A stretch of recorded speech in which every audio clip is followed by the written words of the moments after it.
నేటి క్రైస్తవ సమాజంలో ప్రాముఖ్యంగా 2 విషయాల్లో మోసపోతున్నారని క్రైస్తవులు. ఆ 2 విషయాలు ఏంటంటే, ఒకటి దేవుడు ఒక్కడే, బాప్తిసం ఒక్కటే అని బైబిల్ చెప్తుంటే వీళ్ళేం చేస్తున్నారు? నిన్న విన్నారు కదా, చెప్పాను, నిన్న పెట్టి చూపించాను కదా.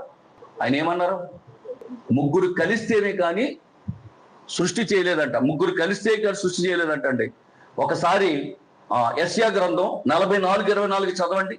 గర్భము నుండి నేను నిన్ను నిర్మించి నీ విమోచకుడగు యెహోవా ఇలాగు సెలవిచ్చున్నాడు, యెహోవానగు నేనే సమస్తమును జరిగించువాడను, నేనొక్కడనే ఆకాశమును విశాలపరిచిన వాడను, నేనొక్కడనే ఆకాశములను విశాలపరిచిన వాడను, నేనే భూమిని పరిచిన వాడను,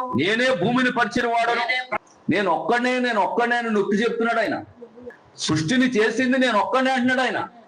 ఆకాశంలో విశాలపరిచింది నేను ఒక్కడే, నా జ్ఞానంతో కొలిచానంటున్నాడు. భూమిని నా నోటి మాటతో సృజించానంటున్నాడు.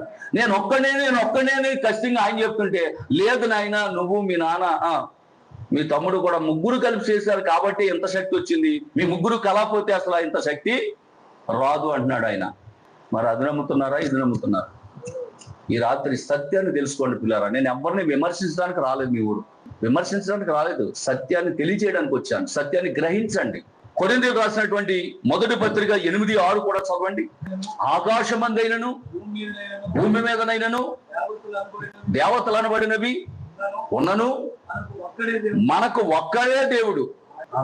ఒక్కడే అనేమో పౌలు గారు చెప్తున్నాడు, ఒక్కడే అనేమో పేతురు గారు చెప్తున్నాడు. ఇంత అద్భుతంగా నేను ఒక్కడే అని స్వయంగా ప్రభువే చెప్పాడు. కానీ లేదు నాయన, మీరు ముగ్గురు అని చెప్పేమో ఇలాంటి బోధలు బోధిస్తున్నారు. ఏది సత్యమో ఈ రాత్రి మీరు గ్రహించండి. దేవునికి స్తోత్రం, హల్లెలూయా, దేవునికి మహిమ కలుగును గాక. ఎఫెసీయులకు రాసిన పత్రిక 4వ అధ్యాయము 5-6 వాక్యాల్లో కూడా చూడొచ్చు దీన్ని. ప్రభు ఒక్కడే, విశ్వాసం ఒక్కటే, బాప్తిసం కూడా ఒక్కటే. హల్లెలూయా, దేవునికి మహిమ కలుగును గాక. పిల్లరా, ఒక్కడే అన్నప్పుడు ముగ్గురు ఎట్లా వచ్చారు?